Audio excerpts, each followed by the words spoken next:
Olá! Neste vídeo vamos falar sobre taxonomia, conhecer as principais categorias taxonómicas e algumas regras de nomenclatura. Eu sou a Telma Rodrigues, sou professora de Biologia e Geologia e vou tentar ajudar. O que é então a taxonomia?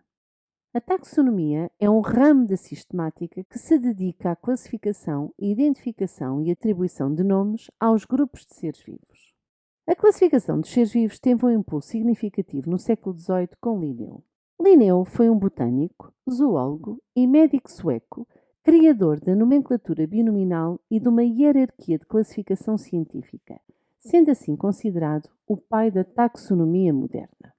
As principais categorias taxonómicas formam uma hierarquia que organiza os seres vivos do mais geral ao mais específico, refletindo o seu parentesco evolutivo. Quais são então as principais categorias taxonómicas? Partindo da categoria mais abrangente, o domínio, vamos conhecer as diferentes categorias taxonómicas de um animal, como o leão. O leão pertence ao domínio Eucária. No domínio Eucária existem vários reinos, sendo que o leão pertence ao reino Animalia. No reino Animalia existem vários filos e o leão pertence ao filo Chordata. No filo Chordata, o leão pertence à classe Mammalia. Dentro da classe existem várias ordens, neste caso a ordem do leão é a carnívora. Dentro da ordem existem várias famílias, sendo a Felidae a do leão, e na família Felidae existem vários géneros, o do leão é o género Panthera. Dentro do género Panthera há 5 espécies diferentes, entre elas o leão, que é a espécie Panthera lel. A cada categoria dá-se o nome de taxon e o plural diz-se taxa, são nomes em latim. Nas plantas, os filos são substituídos por divisões. Estas categorias ou taxa constituem um sistema hierarquizado, isto é, o domínio contém os reinos, o reino contém os filos contêm as classes contêm as ordens e deste modo até à espécie.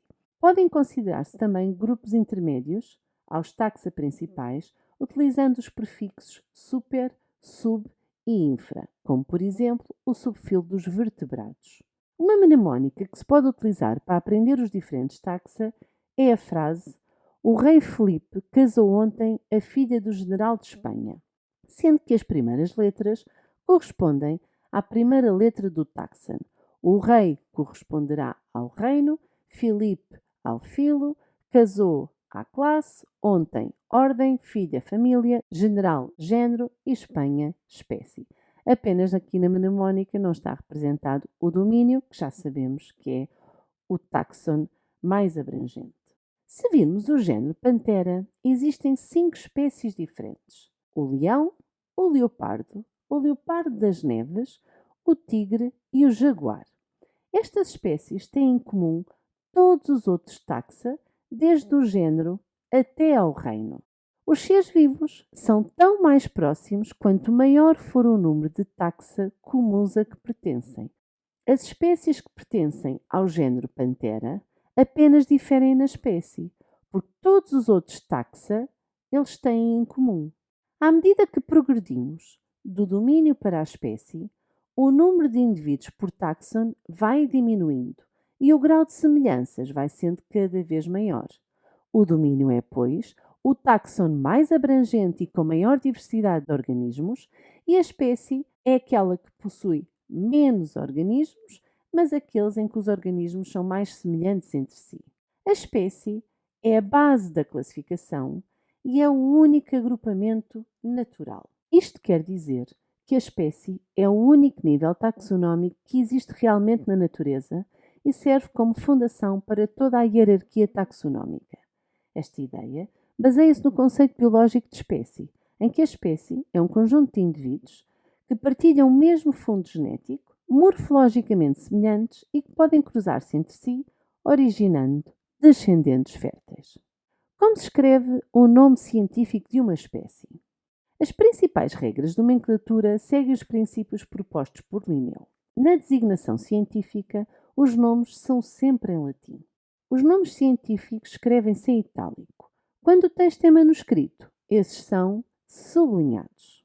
A espécie deve ser reconhecida como uma designação binominal, em que o primeiro termo identifica o género, com letra maiúscula, e o segundo é o restritivo específico, com letra minúscula.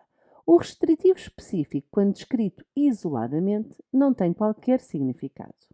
Após o nome da espécie, pode referir-se o nome do autor que primeiro a descreveu e denominou, seguindo-se uma vírgula e a data em que a descrição foi publicada pela primeira vez, que neste caso foi Linneu, em 1758. A designação das subespécies é uma nomenclatura trinominal. Todos os taxa superiores à espécie possuem uma designação uninominal. Em zoologia, o nome da família resulta do radical do nome do género mais representativo, ao qual se acrescenta o sufixo idae. No exemplo do leão, a família é Felidae, é dos felinos, e depois junta-se idae. Em botânica, os nomes da família têm quase sempre a terminação ácea, como por exemplo Rosácea, a família onde se incluem as rosas.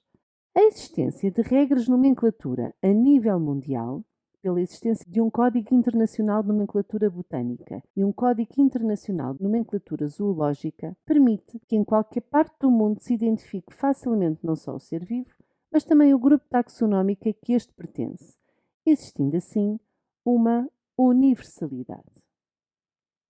Ficou percebido? Espero que sim.